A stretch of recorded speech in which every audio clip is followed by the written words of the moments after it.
కాంగ్రెస్ మొత్తం కంప్లీట్గా ఒక బీహార్ రాష్ట్రంగా మార్చేస్తా ఉంది తెలంగాణ రాష్ట్రాన్ని. దానికి సంబంధించినటువంటి వార్త ఇది.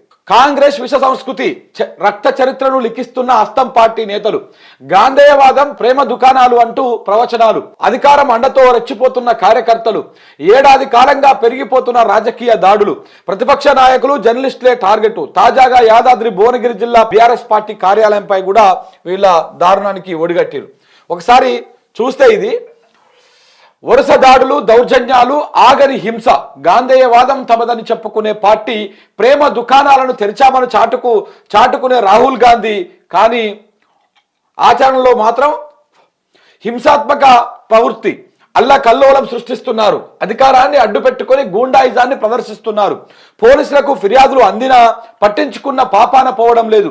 శనివారం యాదాద్రి భువనగిరి జిల్లా బీఆర్ఎస్ పార్టీ కార్యాలయంపై దాడి చేయడంతో వారి దాడుల చరిత్ర విస్తృత చర్చనీయాంశంగా మారింది. తమకు ఎవరు అడ్డనట్లుగా ప్రవర్తిస్తున్న కాంగ్రెస్ అరాచక సంస్కృతికి నిదర్శనాలు చాలా ఉన్నాయి. ఒకసారి కాంగ్రెస్ పార్టీ చేసినటువంటి వ్యవహారం చూస్తే, ఇగో తెలంగాణ భవన్ పైన ఒకసారి వీళ్ళు దాడి చేశారు. BRS party working president KTR పైన ఒకసారి దాడి చేశారు. ఈ కాంగ్రెస్ పార్టీ అధికారంలోకి వచ్చినాక జరుగుతున్నటువంటి దుర్మార్గాలు ఒకసారి మనం చూస్తే, హరీష్ రావు క్యాంప్ ఆఫీస్ మీద కూడా పోయి దాడి చేశారు. ఆ క్యాంప్ ఆఫీస్ మీదకి ఎక్కి దాని మీద రాళ్ళెత్తేసి ఆ ఫోటోలు చింపేసి ఒక పైశాచిక ఆనందాన్ని చేశారు కాంగ్రెస్ పార్టీకి సంబంధించినటువంటి కార్యకర్తలు. ఏది సిద్దిపేటలో హరీష్ రావు క్యాంప్ ఆఫీస్ మీద.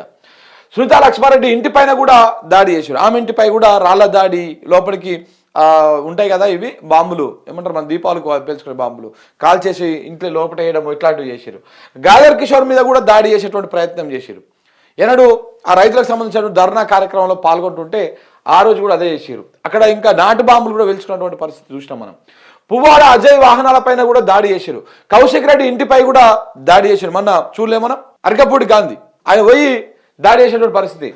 కొల్లాపూర్లో నా మీద కూడా దాడి చేశారు ఫిబ్రవరిలో, పోయిన సంవత్సరం ఫిబ్రవరిలో నా మీద కూడా దాడి చేశారు. అంటే మహిళా జర్నలిస్టుల పైన కూడా కొండారెడ్డి పెళ్లిపోతే దాడి చేశారు. కాంగ్రెస్ సంస్కృతి ఇది.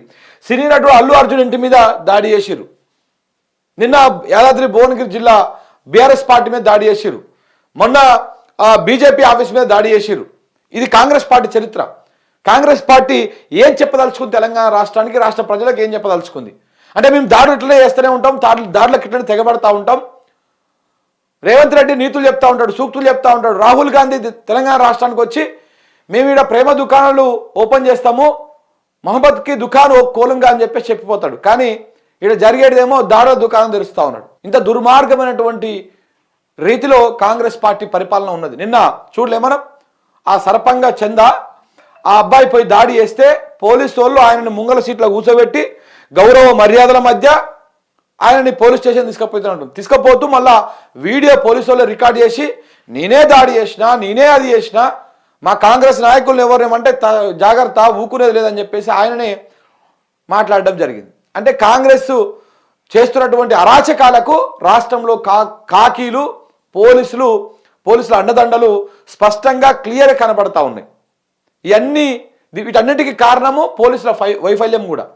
మనం నిన్న చూసినాము ఆ వీడియోలు కూడా. బీఆర్ఎస్ పార్టీ మీద ఈ కాంగ్రెస్ వాళ్ళు పోయి దాడి చేయడాన్ని పోలీసు వాళ్ళు మంచిగా వీడియో తీస్తున్నారు తప్ప ఆపుతలేరు దాన్ని. పోలీసు వాళ్ళు వీడియో తీస్తున్నారు అంటే మీరు దాడి చేయండి, మీ మీద ఎవరు దాడి చేయకుండా మేము ప్రొటెక్ట్ చేస్తామని చెప్పేసి వీడియోలు తీస్తా ఉన్నారు. ఇట్లా ఇంత దుర్మార్గం అంటే చాలా దుర్మార్గం.